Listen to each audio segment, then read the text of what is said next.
Au nom de Dieu le miséricordieux, le très miséricordieux.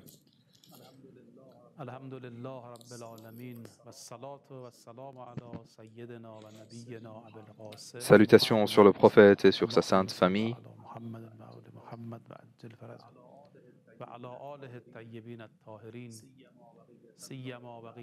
Et tout particulièrement sur notre imam du temps. Salut sur toi, ô Abba Abdullah. Que nos esprits te soient sacrifiés.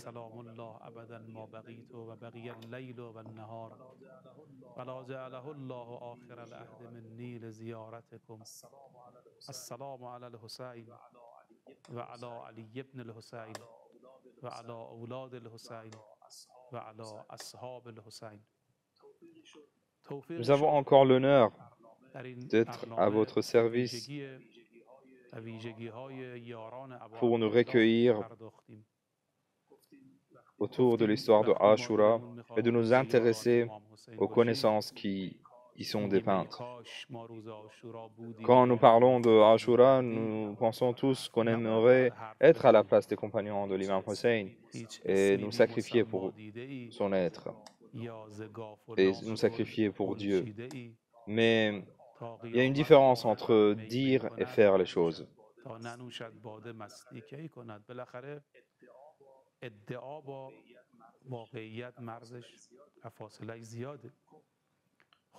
Donc, une des caractéristiques des compagnons de l'imam Hussein, c'est qu'ils tiennent leurs promesses. Comme nous étions à votre service également la nuit dernière, avec vous, les personnes qui suivaient ces programmes au Centre islamique de France, nous avons dit qu'il y a 3 types de promesses. Il y a la première promesse qu'on fait envers Dieu, le deuxième type qui est la promesse envers les gens,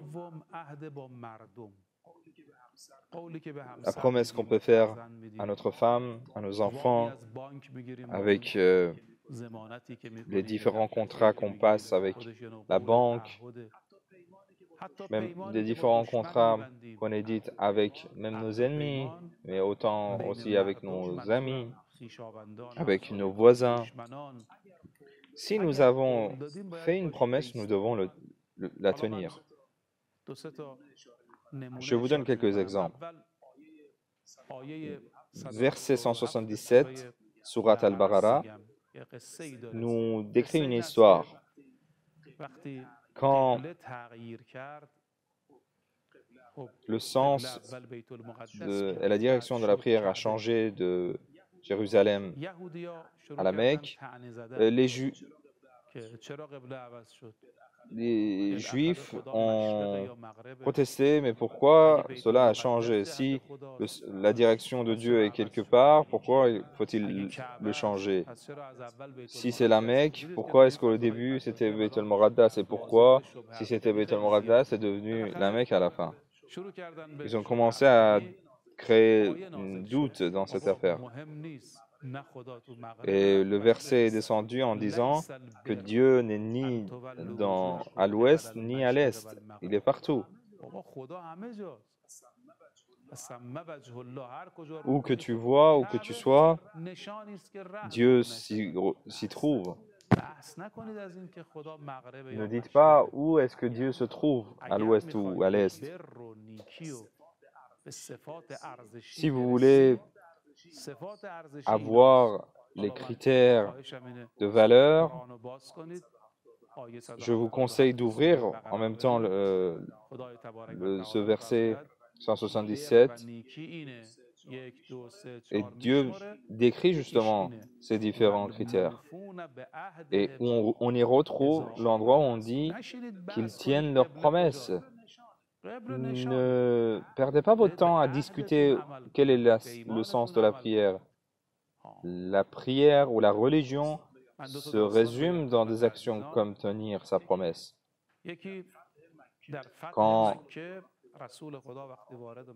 Au moment où l'islam a été vainqueur à la Mecque, le prophète est entré dans le Masjid al-Haram. Il y avait un idole au sein de la maison de Dieu.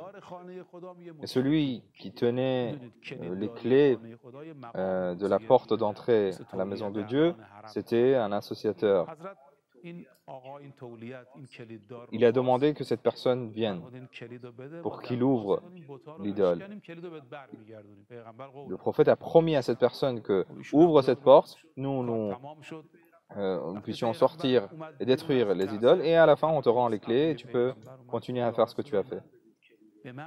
Mais une personne, après avoir fait cela, est venue le voir en disant que donnez-moi les clés, celui à qui vous avez promis c'était un associateur. Maintenant que c'est purifié, pourquoi tenir votre parole à cet homme? Et là, il y a un verset qui descend sur le prophète. Et le verset dit de rendre les clés à celui dont tu as promis. Si cette personne te l'a confié. On appelle ce verset le verset de Al-Amana. Vous voyez notre religion? Quelle religion c'est? Même avec les personnes qui n'y sont pas.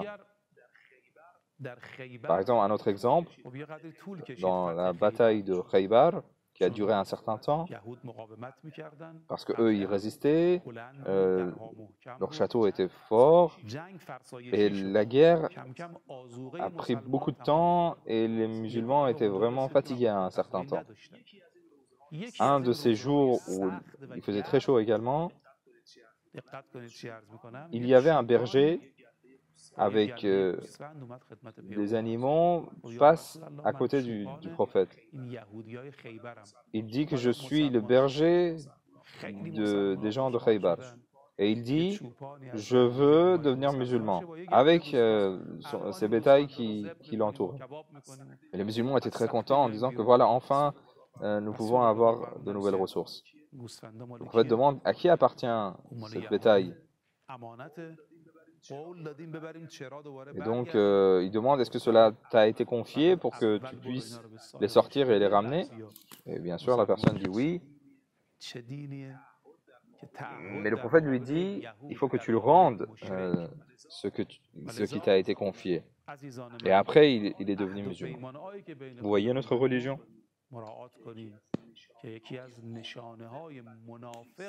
Il faut vraiment faire attention à ce critère comportemental, car un des signes des personnes hypocrites, c'est les personnes qui ne tiennent pas leurs promesses.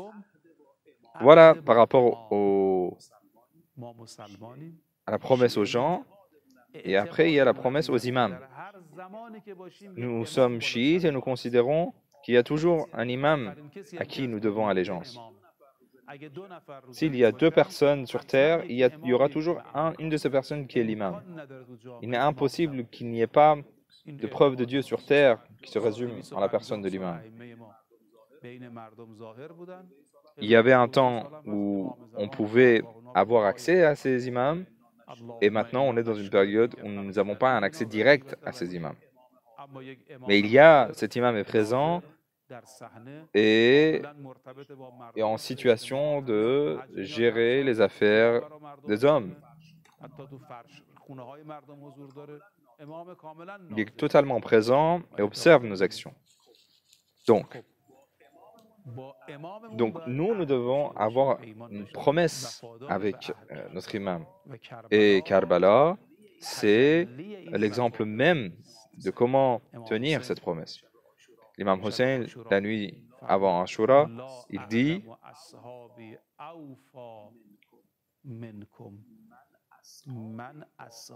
Je n'ai pas de compagnon plus fiable que vous. » Donc cette fiabilité se résume parfaitement en la personne de Abbas. Abbas, il est à terre. Il n'a plus de force. Habib Aznahar vient le voir. Il ouvre les yeux. L'imam Hussein aussi arriva après. En fait, l'exemple, c'est à propos de Muslim ibn Awsaji. Il lui demande, est-ce que tu as un testament à faire? Avec cette voix tremblotante, il dit oui.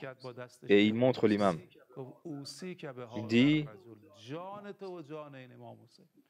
sacrifie-toi pour cet imam et fais attention et protège cet imam. Il ne s'est pas inquiété de ses biens ou de sa famille. Il s'inquiétait seulement de l'imam Hussein. Comment nous pouvons voir autant d'allégeance en une personne? Il y avait aussi Anas ibn Haris. Nous devons faire attention à ces différentes scènes de Karbala. Anas était un vieillard, un des compagnons de l'imam Hussein. Il avait entendu de la bouche du prophète qui disait que mon petit-fils Hussein tombera martyr sur une terre qui s'appelle Karbala. Si une personne aide Hussein, il faut que, si une personne aide Hussein, il faut l'aider. Et donc, il est allé se placer là-bas en attendant cet événement. Et il avait campé jusqu'à ce que Hussein arrive. Finalement, le Muharram de l'année 61 arrive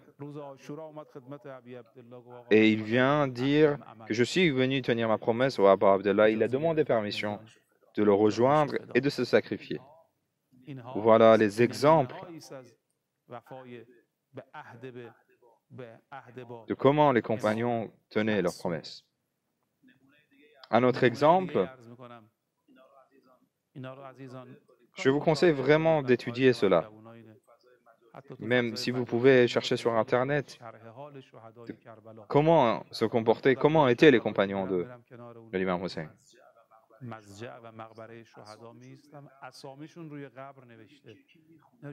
Je fais même moi-même cela quand je suis devant le haram de l'imam, où on voit aussi inscrit autour le nom des différents martyrs.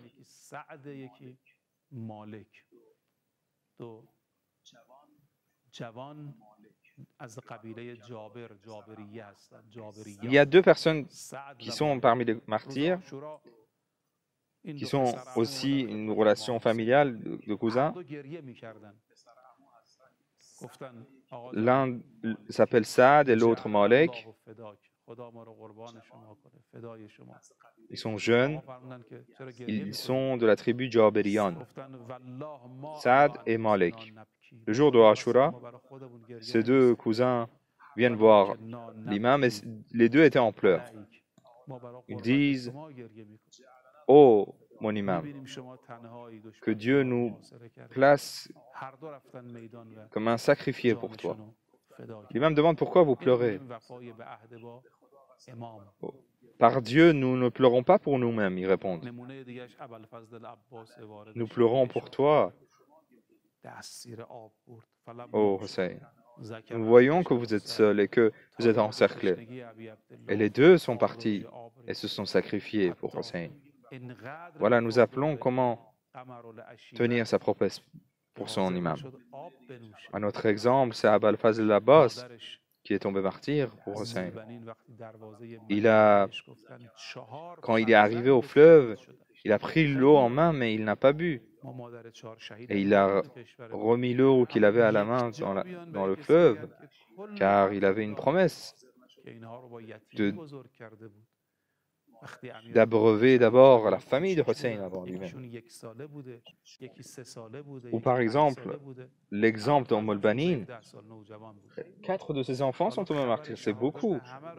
Nous avons en Iran des personnes dont ils ont perdu 4 de leurs enfants. Quand l'imam Ali est tombé martyr, les enfants d'Umm al-Banin avaient des enfants qui ne dépassaient pas les 5 ans. Elle les a élevés orphelins. Regardez à quel point cette femme tient sa promesse envers son imam. Et qu'elle dit que tous mes enfants soient sacrifiés pour Hussein.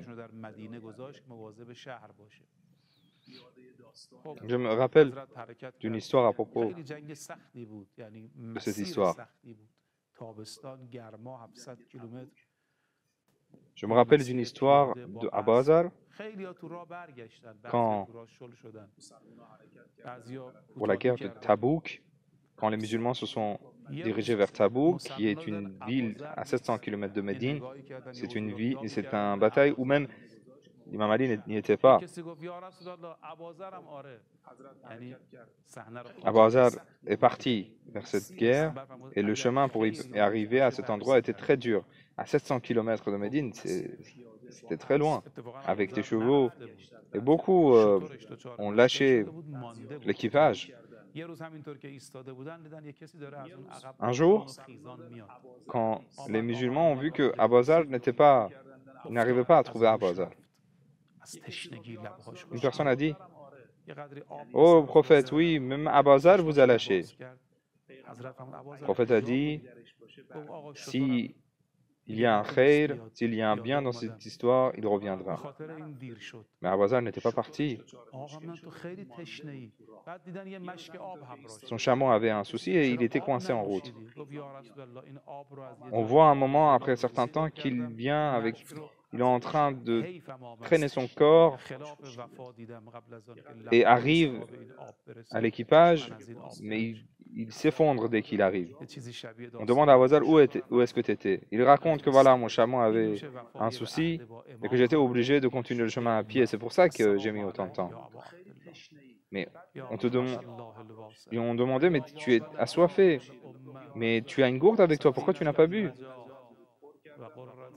Il dit au prophète de Dieu: j'ai vu un fleuve et j'ai rempli ma gourde, mais j'ai senti que ce n'est pas juste que je bois cette eau alors que vous êtes assoiffé. C'est une chose qui ressemble à l'histoire de Abbas et sa manière de traiter avec Abu Abdallah. Salut sur toi, ô Abu Abdallah. Ô celui qui est le sauveteur de la Ummah. Ô celui qui est le précieux de prophète. Ô opprimé. Ô Abu Abdallah.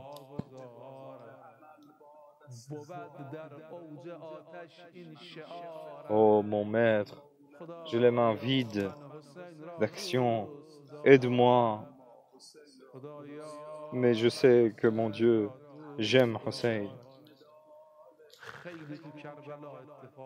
Tout ce dont je peux me vanter, c'est aimer Hussein. Je veux être le serviteur de cet imam. Je brûle en enfer, mais je crie haut et fort dans ce feu que j'aime Hussein. Oh, j'aime Hussein, mon Dieu. Beaucoup de choses sont arrivées à Karbala. Abbas est tombé martyr, Akbar, Qasim. Oh, cher, mais il n'y a aucun endroit. Hussein a dit: oh les chiites, j'aurais aimé que vous soyez là et vous voyez à quel point je suis seul. Il l'a dit à un seul endroit. À l'endroit où quand il lève au ciel ce nourrisson, et ce nourrisson est assassiné. C'est dur quand un père tient son nourrisson et que ce nourrisson est assassiné de cette sorte.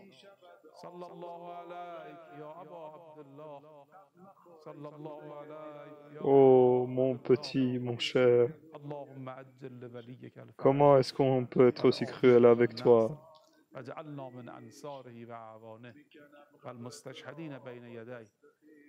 Je vais moi-même t'enterrer. Oh, salut sur toi, Abu Abdallah. Salut sur toi, oh Abu Abdallah. Salut sur toi, oh Abu Abdallah.